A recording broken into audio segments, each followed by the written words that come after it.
Chapter 13. Hypnotiq. The next day, Lindy's shift ended at 2. It was strange leaving in the middle of the day without closing up, but she was about to pick up her baby and spend the afternoon watching TV with him. When Lindy arrived home, she shuffled with Max in the car seat at the door when something red caught the corner of her eye. Resting against the porch was a decent-sized red gift box wrapped in a gold ribbon. Lindy stared at it for a moment before getting Max inside. Once he was safe in the living room, she came back outside to the box, looking up and around to find nothing but a quiet street. When she picked up the box, it was surprisingly light, and she quickly went inside with it. Something dropped as she closed the door, and when she put the box down to see, she realized it was a card. Her name was written across it in neat cursive letters, and inside of it was a note. "I saw this and thought of you. Happy birthday, baby girl." The air she took in should have bust her lungs. Lindy slid the note in her back pocket and ripped at the ribbon. Her heart swelled as she pulled back the lid. Inside was another box. Okay. She opened that one. Another freaking box. "Oh shit," she whispered. Lindy opened 2 more boxes, each one smaller to fit into the last. The final box was a circle, and this one was tied with a deep red ribbon. She peeled it away, prepared to throw it if it was another box. Inside was a black velvet. As soon as she lifted it out, she realized it smelled like him, and her idiot heart started beating faster. Lindy mumbled something under her breath and sat on the couch by her baby. "What is this, Max?" He only shook one of his fists in the air. With a stiff back, Lindy opened the box. On white satin lay a silver necklace, a Ferris wheel charm at the bottom. Lindy realized it wasn't silver, but white gold. Each of the seats were cuts of rubies, and the wheel beam was plated with diamonds. Lindy's sigh was loud and shaky. "Max." Her voice was almost a cry. She pressed her lips tightly together, holding the box as she lowered her hand to the chair. His cooing mixed with her sniffles. Setting the box over her knees, she felt the stinging in her eyes of coming tears. Her fingertips grazed over the edge of the charm before they covered her mouth. "Look, Max." She wiped her eyes, lifting the box to show her son. "Isn't it beautiful?" Lindy was trying on the necklace when a hard knock hit her front door. Lindy looked in the direction with annoyance. It sounded like a man's knock, and she wasn't in the mood for salesmen. "Surprise! Happy birthday!" Lindy's brows rose when she saw not only Peggy in a bright green dress, but her daughter, Victoria, who she hadn't laid eyes on in years. They were holding balloons and cupcakes. "The cupcakes are for you two to take on the road," Peggy added quickly. "What?" "Lindy, you spent your birthday at home last year." "I was pregnant," Lindy said, eyeing the woman with half a smile. "And you didn't have to drink," Peggy remarked. "But tonight, you better."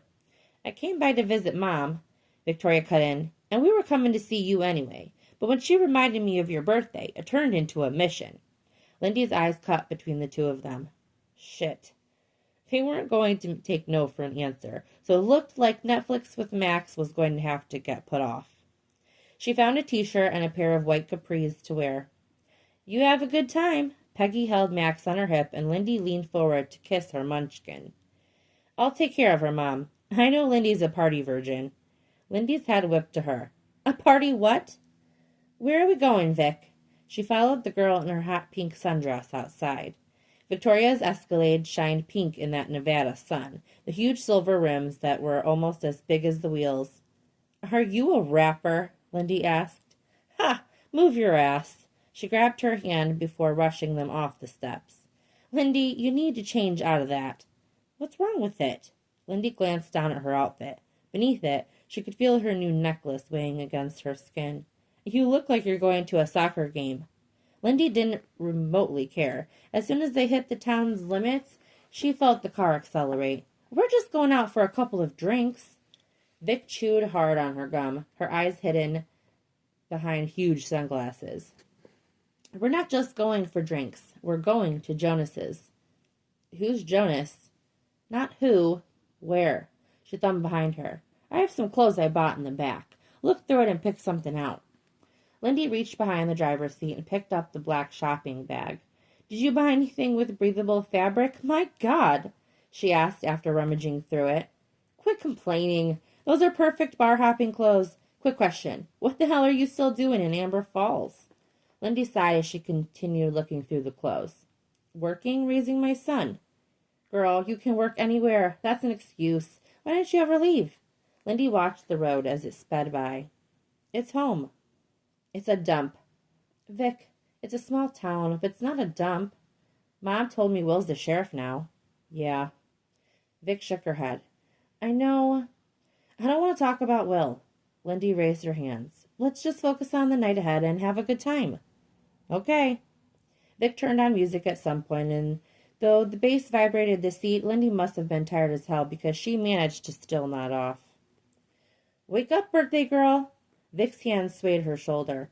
Lindy grimaced, wiping her eyes. Max had a bad night, and she had barely gotten any sleep before she had to get up. They were still driving, but they weren't on a road anymore.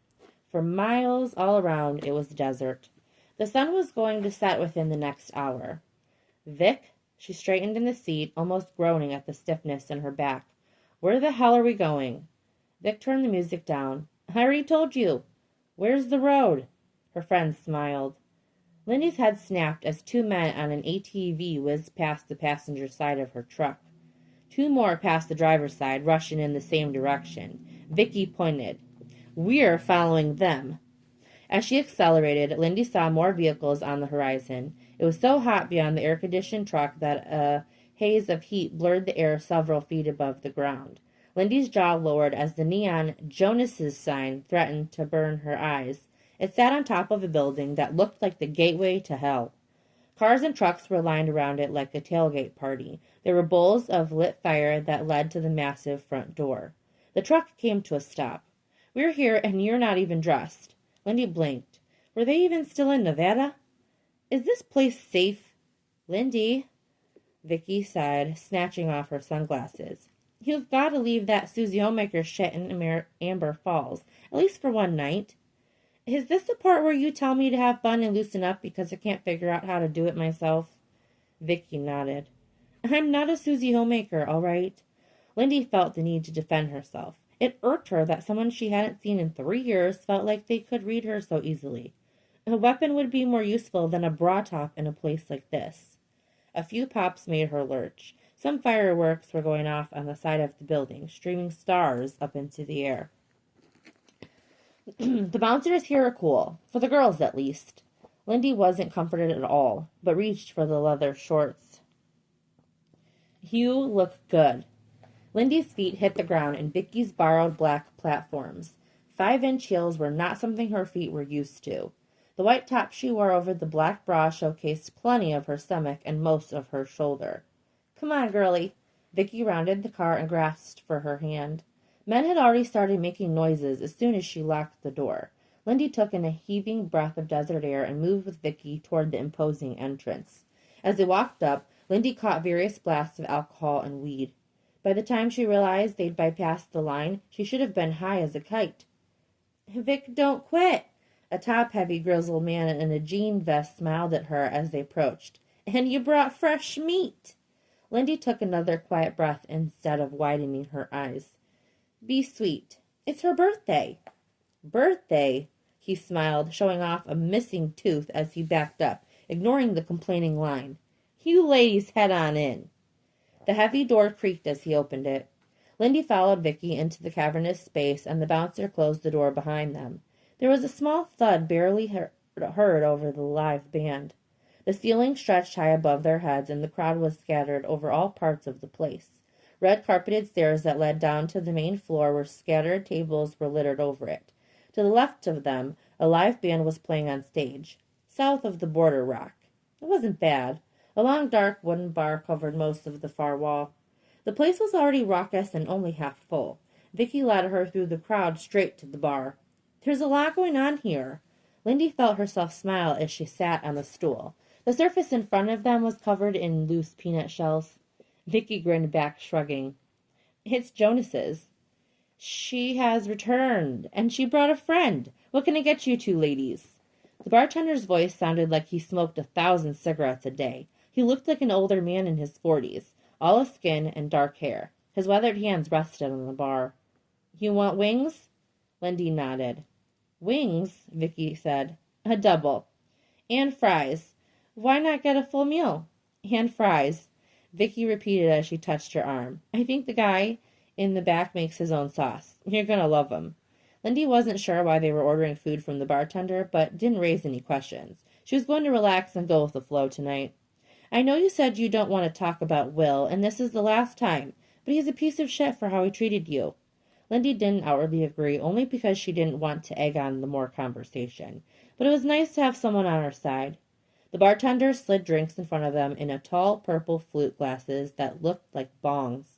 This is called the Lotus Fist. They named it after me. Vicky added with a smile. Since when are you called Lotus Fist? Vicky took a good sip. Since I knocked a dude in the chest for grabbing my ass. He had a heart attack and they had to call an ambulance for the skis. Her smile grew at hearing the story. You sure live a crazy life. Lindy took a sip of the drink. It was surprisingly fruity and the alcohol blended well. I have a confession, too, Vicky started. This is good. Lindy had to give props to the drink. I work here sometimes. Okay. Lindy took a longer sip, then put the drink down. How do you feel? Good? You look good. I already told you. Thanks. Lindy wound her shoulders. I feel all right. I didn't bust my ankle in these shoes, so I'm proud. She turned and lifted her leg. A man whistled out of nowhere. Beat it. The sweaty guy was about to approach, but kept moving at the bartender's yell. Lindy lowered her leg and her brows at the same time, while Vicky's laugh picked up in the air. He was a piece of shit. Lindy reached for some of the fresh peanuts the bartender put out. Will. Most of them are, girl. Lindy folded her mouth down instead of groaning. You said you work here? Yeah. No wonder she was so familiar with everyone. 10 minutes later, their wings were brought out. Lindy's stomach clenched at the smell. The whole meal looked delicious. After devouring 2, Vicky said, Stay at the bar in case a fight breaks out. I'll be right back. A quick kiss to the cheek, and Vicky was gone, leaving Lindy with her chicken and fries. Lindy ate in silence, ignoring a few leering stares from some guys at the end of the bar. Vicky was right about the sauce. She was tempted to lick her fingers. You drinkin'? Lindy looked up from stuffing a fry into her mouth, planning to ask for another Lotus Fist. Noah leaned down, resting his elbows on the bar across from her. Bright eyes were intently watching her, and for a moment they slipped below her neck to see she was wearing her new necklace. A necklace that should have melted completely off. Chapter 14. Hypnotiq, Part 2. Noah sat in the balcony of Jonas's with his boot hiked up on the edge of the table. Bleed was on his right, and Chaos was on his left. You think this shit with Tin is going to work out? Bleed's voice cut through Noah's thoughts. Shit, I don't know, Noah answered honestly. That sheriff's going to give problems, Bleed added. I already told him I'm in for a few months, and then I gotta head back out on the road. Chaos was making a decent house of cards from ripping up matchboxes. He blew a huge bubble that Noah really wanted to pop. Yeah, probably the same for me. Bleed knocked back a black flask. He never drank anything but that. What was in it? Noah never asked, and he sure as hell never tried to sip. What the fuck are you two doing with Ignacio? Noah asked, looking at both of them. Some dude owed him some money. Chaos finished the roof on his mini house. Why are you pissed about it? I thought you guys were cool.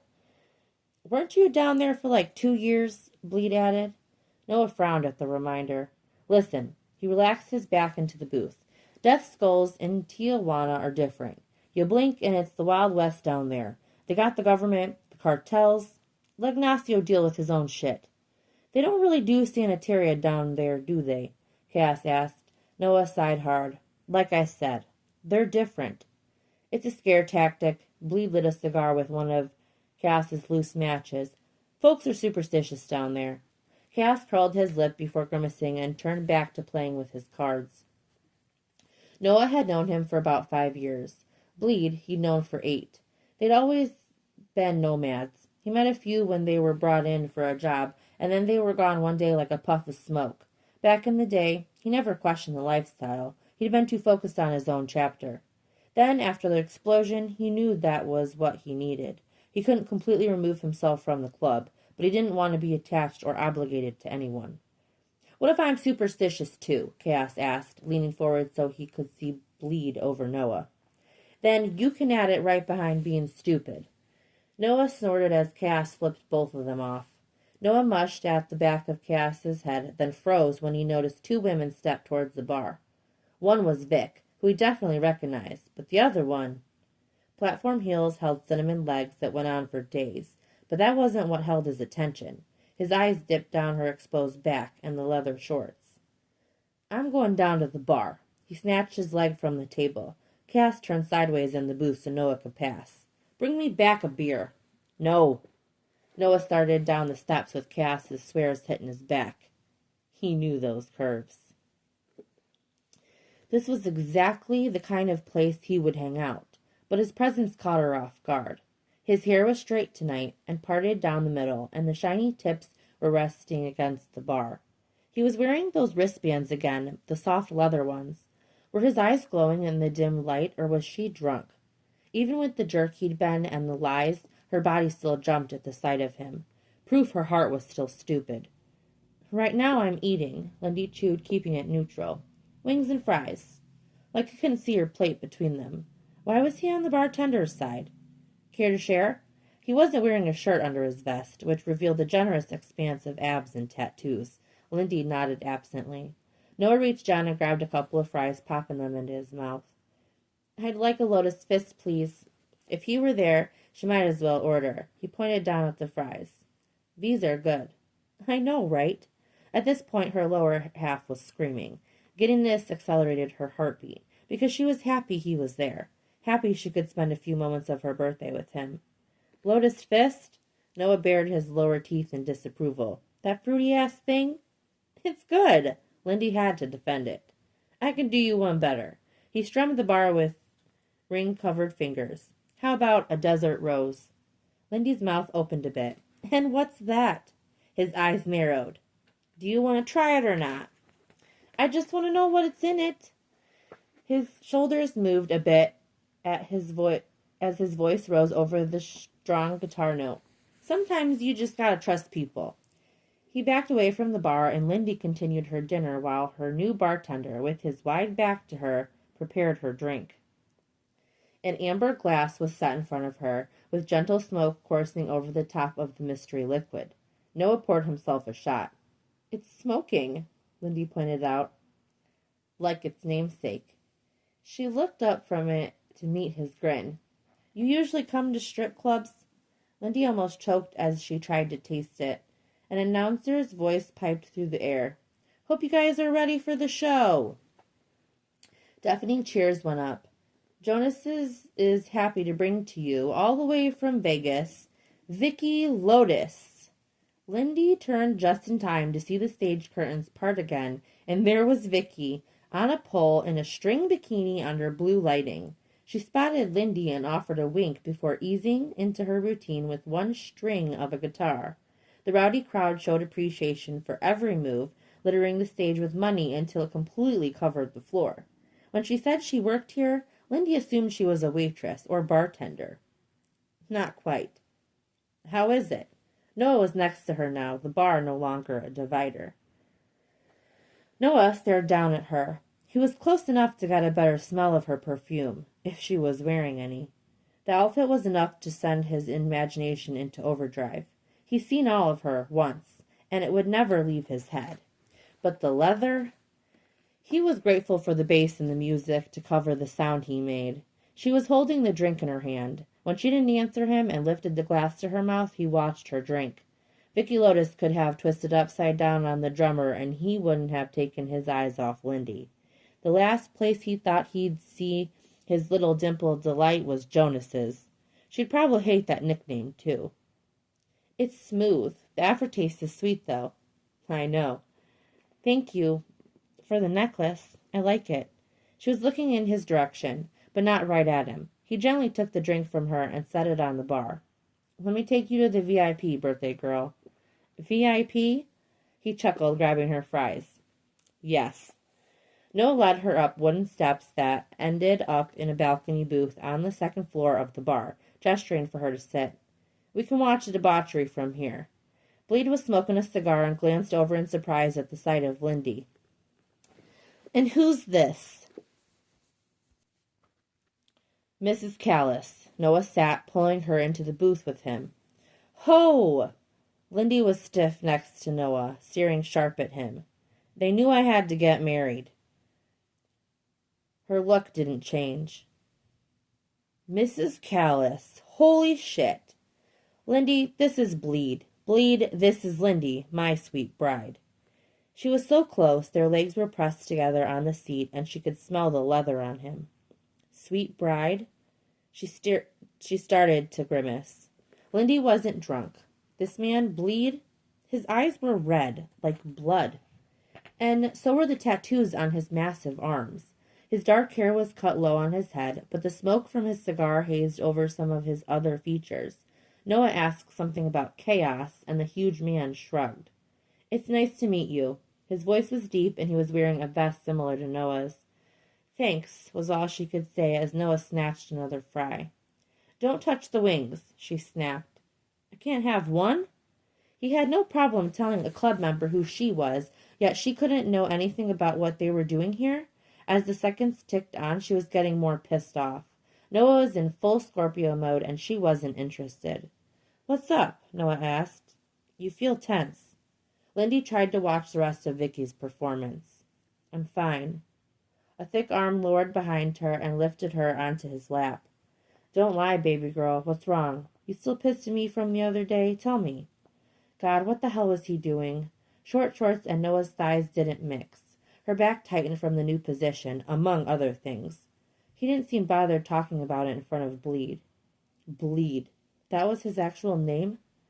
The gift doesn't change the fact that you lied to me. You probably want me to forget it, but I can't. You put me in a bad place. He quietly listened to her. You know there's going to be a town meeting tomorrow about you guys. Will's hosting it.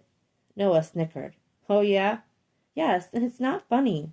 Can I come? Noah. His chuckle was rich as his chest shook. Bleed made a low sound that might have been laughter.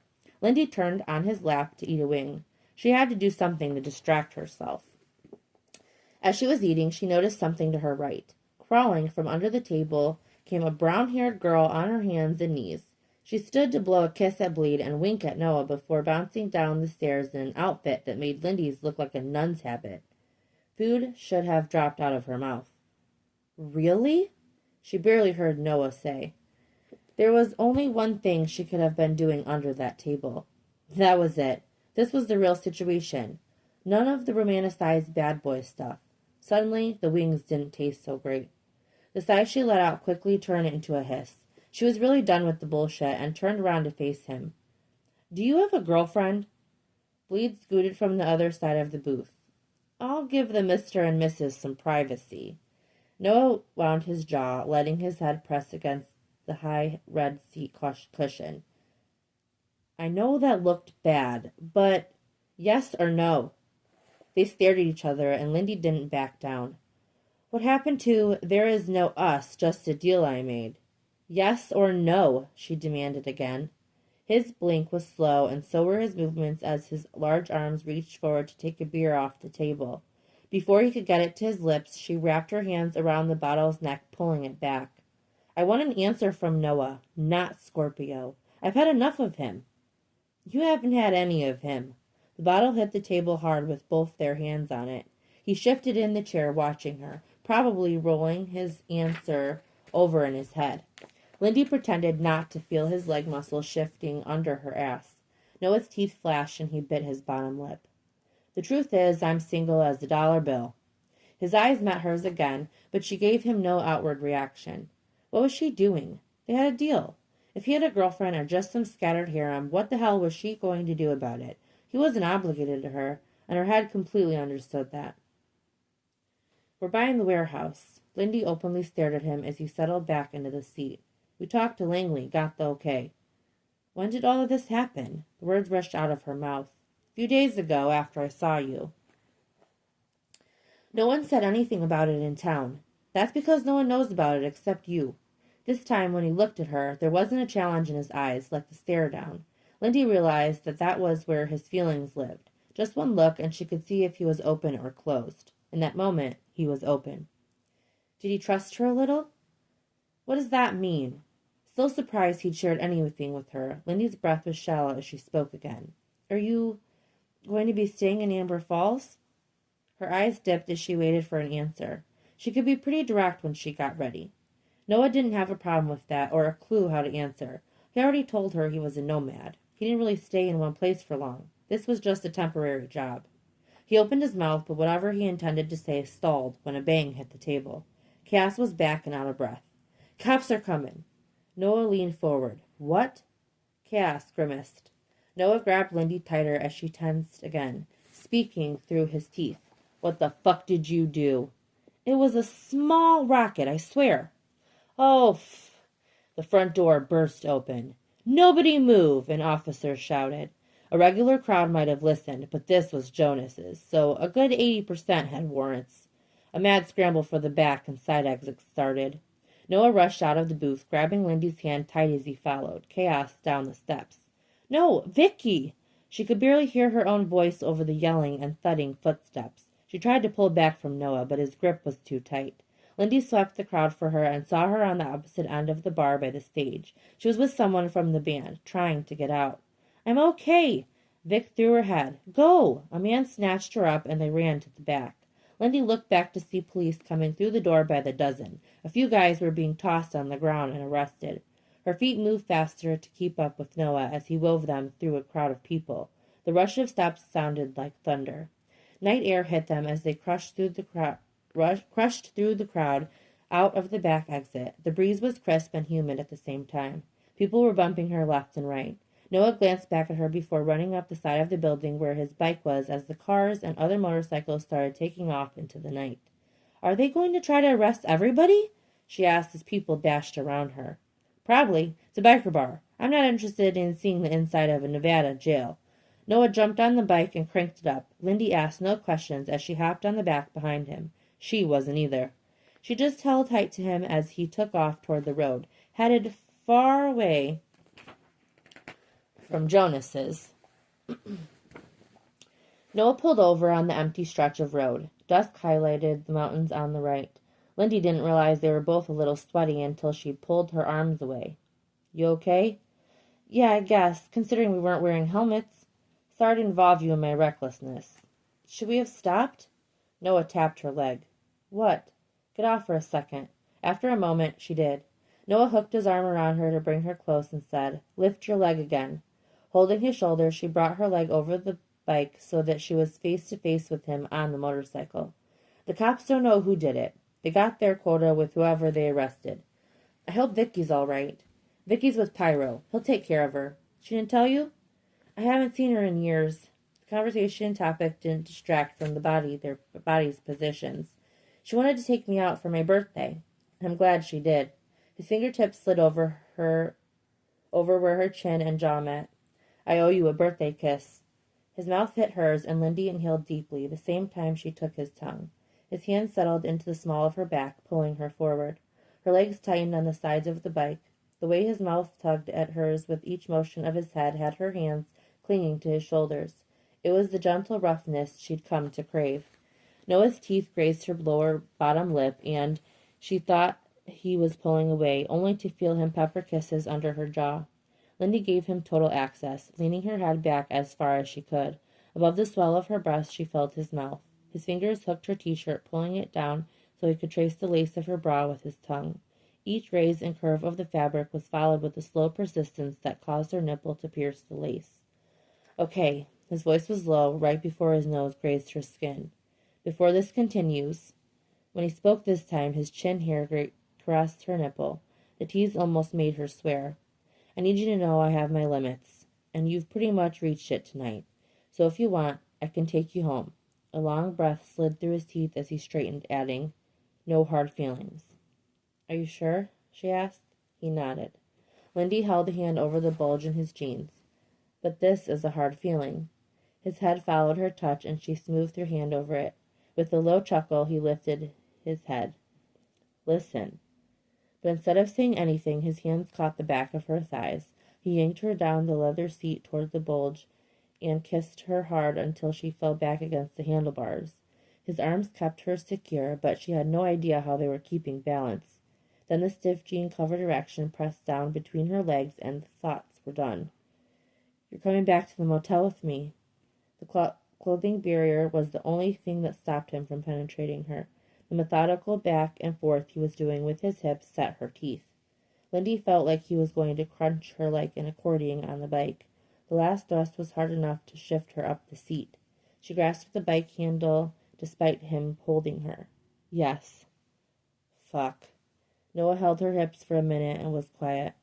The heat scalding between her legs would have put any flame to shame. Noah's small breast kissed her face as he reached for the handlebars. Taking her hand from it, she skimmed his forearm and bicep. Get on the back of the bike, Lindy. He leaned back, not looking at her. I'll get us there.